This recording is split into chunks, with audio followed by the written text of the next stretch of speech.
রাতের বেলা এসেছি বাবা ছেলের পছন্দের নাস্তা বানাতে।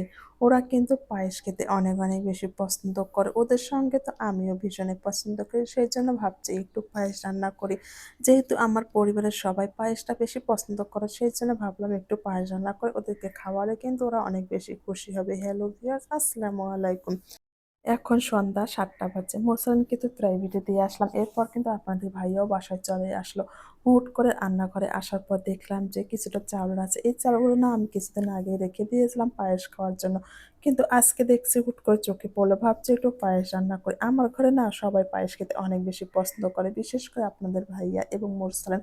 ওরা দুজনে যে এত বেশি পছন্দ করে সেজন্য ভাবছি যেহেতু ওরা পছন্দ করে একটু রান্না করে ওদেরকে খাওয়াবো। আর আমার না এই জিনিসটা খুবই বেশি খারাপ লাগে। এটা জানি না অভ্যাস না বদঅভ্যাস এটা বুঝতে পারি না। আমার যখনই কিছু খেতে ইচ্ছে করে সেটা যত রাতে হোক বা দিনের বেলায় হোক যখনই হোক না কেন আমি কিন্তু সঙ্গে, সঙ্গে রান্না করে ফেলি। এই তো এখন ইচ্ছা করছে এখনই কিন্তু সমস্ত কিছু বের করে নিয়েছি এখন রান্না করব।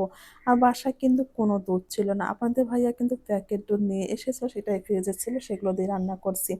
এই তো আমি কিন্তু দুধগুলো বসিয়ে দিয়েছি। এখন একটু চাউল নিয়েছি সেগুলো এখন সুন্দর করে পরিষ্কার করে ধুয়ে নিয়েছি। আর এখানে কিন্তু আমি দুধের উপরে কিন্তু যে ছুন্নিটা রেখে দিয়েছিলাম এত পরিমাণে গরম হয়েছে আমার হাতে তো ফোস্কা পড়ে গেছে। এটা দেখে তো আপনাদের ভাই একটু রাগারাগি করছিল যে, "তুমি সাবধানে কাজ করতে পারো না, কি আর করার মেয়ে মানুষ বলে কথা। মেয়ে মানুষ একটু কাজ করতে গেলে যদি একটু আঘাতে না পেলাম তাহলে কাজ কিভাবে করবো আর শিখবো বলুন তো?"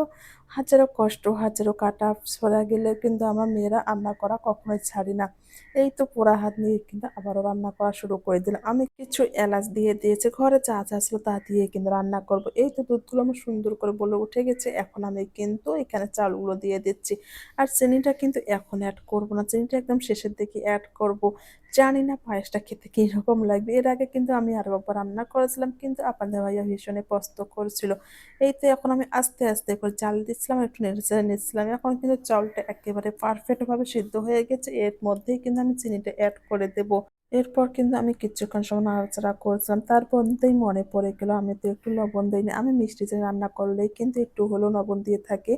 তাহলে কিন্তু মিষ্টির ব্যালেন্সটা একেবারে ঠিকঠাক থাকে। আমরা মা, আমরা মেয়ে, আমরা বোন, আমরা না সব করতে পারি। তাই না? পরিবারের পছন্দই কিন্তু আমাদের পছন্দ। এই যে হুট করে মনে পড়লো ওরা পায়েস খেতে অনেক বেশি পছন্দ করে সেই জন্যই কিন্তু আমি পায়েস বানাতে এসেছি। ওরা যদি পছন্দ না করতো আমি কিন্তু কখনোই এই কাজটা করতাম না। নিজের পছন্দের চেয়ে কিন্তু আমরা পরিবারের পছন্দকে বেশি গুরুত্ব দিয়ে থাকি। আর এদিকে তো আমার পায়েসটাও হয়ে গেছে। কিন্তু এখন আমরা খাবো না। যেহেতু ছেলে প্রাইভেটে গেছে, ও আসবে তারপরে কিন্তু আমরা সবাই একসঙ্গে খাওয়া-দাওয়াটা করব।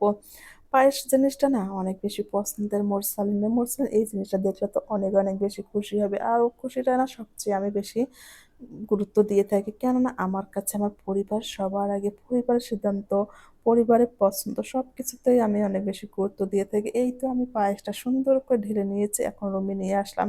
আপনাদের ভাইয়া কিন্তু এখানে কাজ করছে। সবাই ভালো থাকবেন। আল্লাহ হাফেজ।